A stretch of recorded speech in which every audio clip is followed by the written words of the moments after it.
Hello, Michele. Hello, Michael. Bonjour.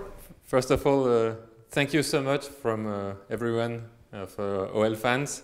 Are you aware that you are a hero for OL fans right now?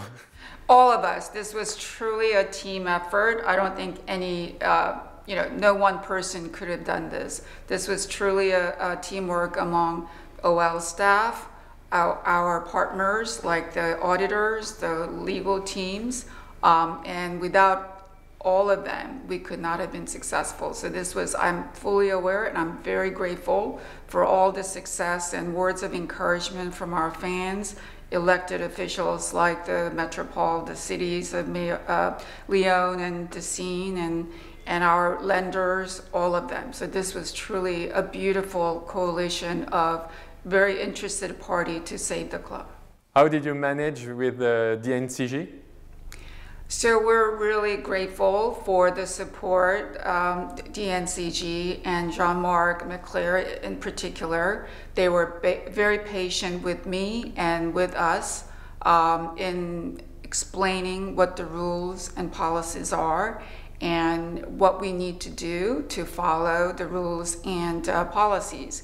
And Jean-Marc personally spent a lot of hours with me to explain all the rules. So I'm really grateful, and without that insight, we would not have accomplished what we have. So I'm really grateful for DNCG and in particular Jean-Marc. You can tell us now, were you a little bit scared or always confident? Well, I've done a lot of presentations in the past, but understanding and appreciating the consequence of not coming up with the right answer was a lot more significant than anything I've been involved before.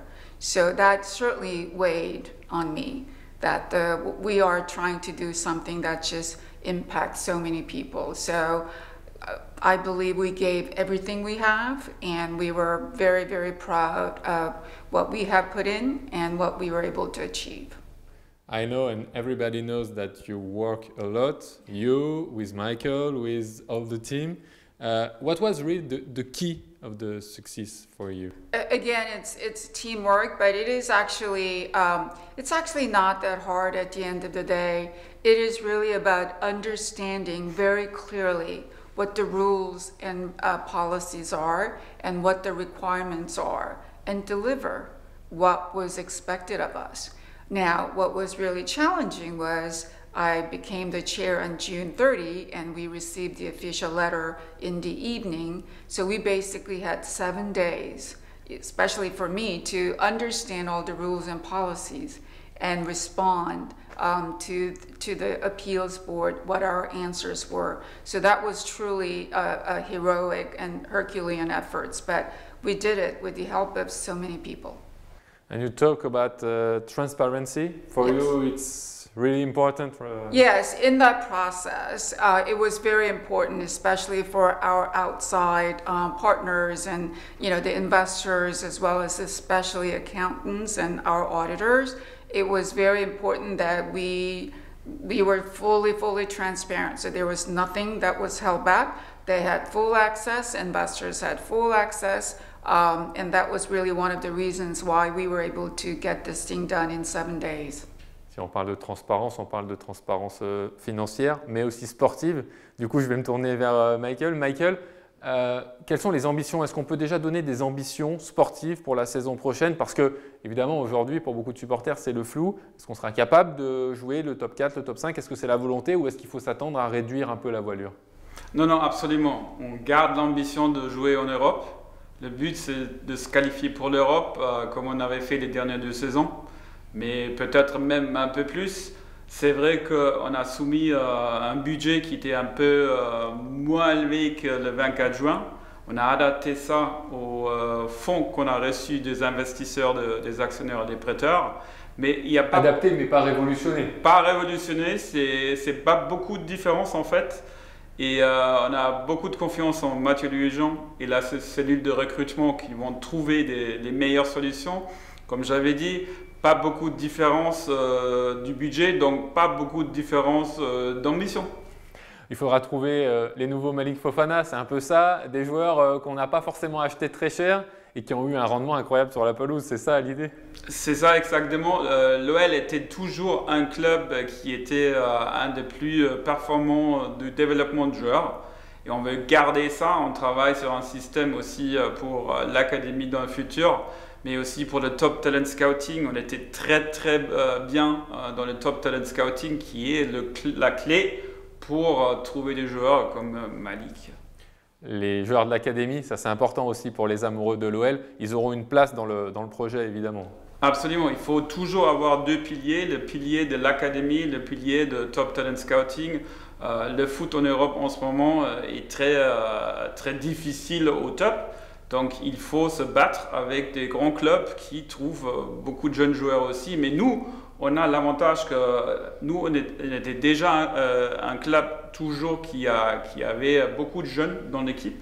Il y a la place pour les jeunes pour se développer, qu'il n'y a pas aux autres clubs qui ont bien sûr des joueurs un peu plus âgés, un peu plus expérimentés. On terminera avec une question pour Michel, mais avant ça, on a entendu, on a lu que les gros salaires devaient probablement quitter le club. Est-ce que vous confirmez ça? Est-ce que c'est une réalité ou pas du tout? On a soumis un budget avec une baisse de la masse salariale, donc bien sûr qu'il faut baisser la masse salariale, mais on a déjà beaucoup de joueurs qui sont partis, comme Alex qui était sans contrat, comme Max qui est parti en janvier, donc il y a déjà beaucoup de contrats qui sont terminés, donc ce n'est pas un travail de fou, c'est un travail normal qu'on va exécuter ce mercato. Et ce chiffre qui est sorti de 200 000 €, il faut plus de salaire au-dessus de 200 000 €, c'est une réalité ou pas? Non, Michel et moi, on n'a pas pris une décision pareille, donc on ne sait pas d'où ça vient, mais ce n'est pas exact. Michel, to finish, what is the priority for you now? So there are probably 2-3 priorities. One is to restore financial discipline. That was one of the major reasons why we got into trouble. So we need to absolutely make sure that we have the financial system and policies and procedures in place, and the entire staff work towards the budget and the systems that we implemented. But as I share with Michael, and both of us share actually, we're a football team. And our success starts with the success on the pitch. So winning on the pitch is very important. That gets our fans excited.